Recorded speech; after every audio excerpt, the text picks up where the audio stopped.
Bet nga aga mga kasimanwa, live man kita iya sa opisina aton nga hepe at least sa Municipal Police Station, no? May dahil nga gahon kay Police Captain Gilbert Mateles. Yan, nagbalik kami sa station sa imong office. Mga yaro kami update kung kumusta. Kaman interesado man pangayo update o pila natin ka mga kasimanwa regarding sa natabo nga nga pagpamuno kung nagtaliwan nga aga-aga sa may Karog Douglas. So, kumusta sir? Suspect na inquest na kahapon, sir?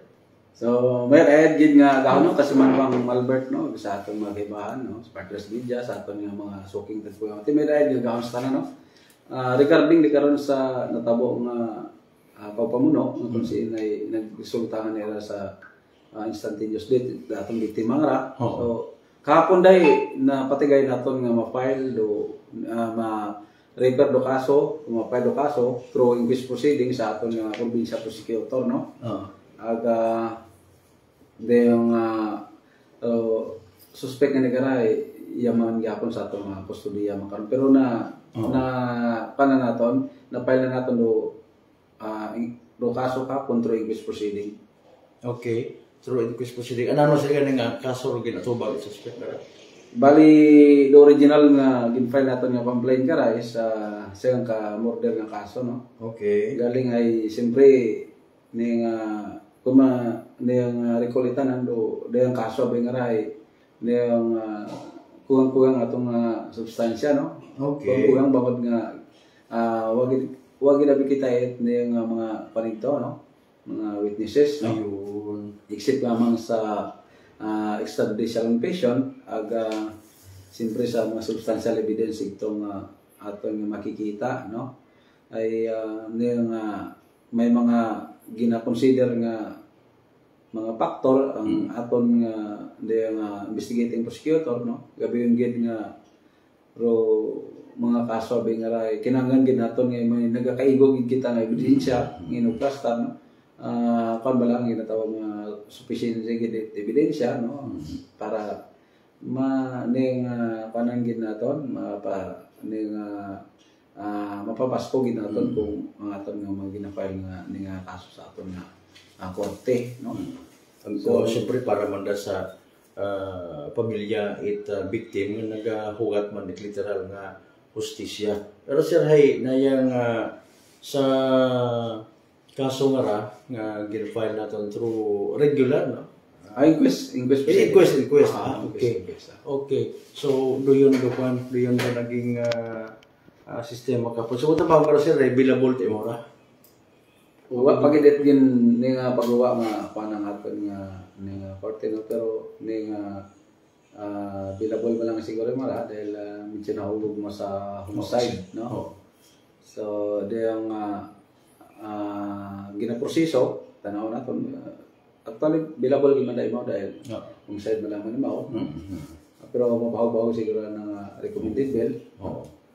Importante karay ning natawaan naton immediate nga justice o biktima no.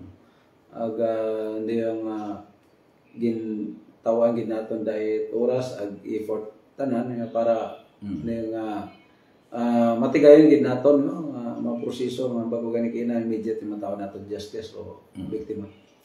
Ag maybe sa part man it suspect nga matawaan man mo chance nga masabat mata sa kortero dahil karang nga kaso. May update na kita sir, by the way, from Soko, Pilagid, iniigo ay dahil karang biktima tanan, officially sa nang ano? Wala, gapagawa kita bikara yung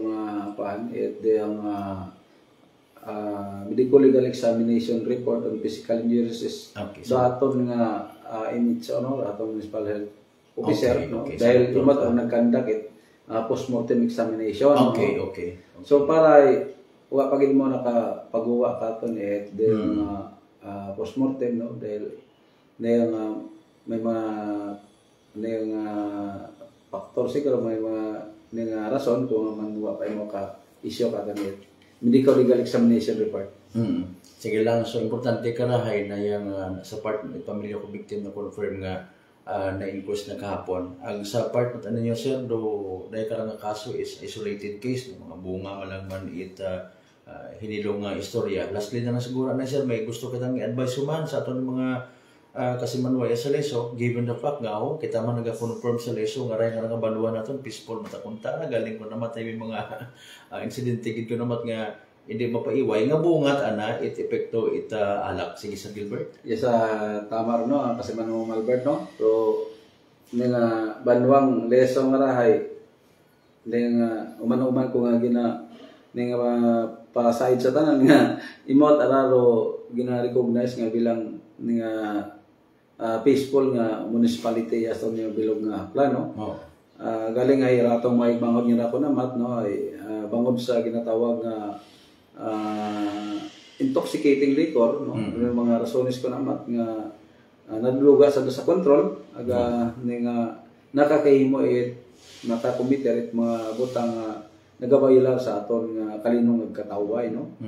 Aton nga ginapadumdum sa atong may banghod nga dutanan nga kalipay ay nga may limitasyon no.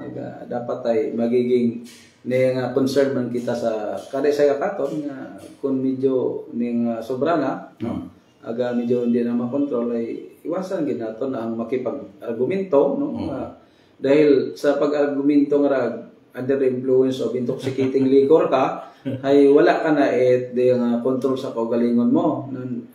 Ang last recourse nimo pag halimbawa nga nagkainitan na ag may daga ka nga mga nga instrumento nga pwedeng maka inflict injury sa imo nga nga isig katawo ay mahimo mo kay dahil nga inom mabigray nagapabasko gitbon nga nga aton nga isig katawo nga waga himo sang kabutang nga hindi dapat no bukod normal nga ginahimo nanda no. So likawan naton ang nga pagbinaisbayis ay kung ano pa man sa tunga itilimnan no aga paabot ko gid sa banwa nga ginaserbisyon namon taga Leso no nga ronda yung mga kaso ay nga kabay hindi magkatao ay kakugmat sa palibot no aga ginasigurado namon nga ro inyo nga kapulisyan ay 24/7 nga magabantay kinyo no?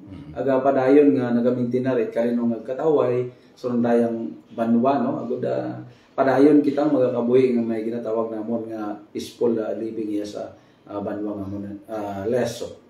So, sige Sir Gilbert sa information nga na salamat gid niya and as always mabuhay rong Leso Municipal Police Station. Thank you gid. Salamat man kasi man Albert ag sa bilog nga Fair Side Energy FM. May dahil nga